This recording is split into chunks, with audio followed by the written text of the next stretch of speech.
আজ এমন একটা পরিস্থিতির সৃষ্টি হয়েছে যেখানে আমাদের প্রতিনিয়ত তেল লাগে 1-2 লিটার। সেখানে আমরা প্রতিনিয়ত তেল উঠানোর জন্য হুগলিতে পড়ছি প্রতিটা পাম্পে, যার কারণে আজকে এই অবস্থা। অন্যান্য দেশের কথা চিন্তা করলে আমরা যথেষ্ট পরিমাণে তেল পাচ্ছি এই খারাপ সময়েও।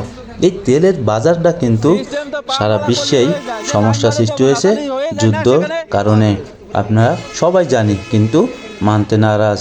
অথচ বাংলাদেশে আমরা এখনও তেল যা পাচ্ছি, কিন্তু সেই তেলে আমরা কোথায় কি করছি নিজেরাই ভালো জানি।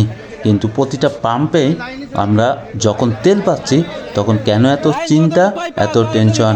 আমরা আমাদের প্রয়োজন মতন যদি তেল সংগ্রহ করি তাহলে পাম্পেও চাপ কমে, আমরা নিজেরাও স্বাভাবিকভাবে চলতে পারতাম। কিন্তু তা নয়, এদেশের উল্টো চিত্র দেখা যায়। এমন পরিস্থিতির কারণটাই আমরা নিজেরাই। ঠিক কিনা কমেন্টের মাধ্যমে জানাতে পারবেন। এমন পরিস্থিতি কখনো আসবে কিনা, পরবর্তীতে কোনো তেল পাওয়া যাবে কিনা, এমন দুশ্চিন্তায় আমরা সব সময়ের জন্য অ্যাডভান্স হয়ে তেল কেনার জন্য মরিয়া।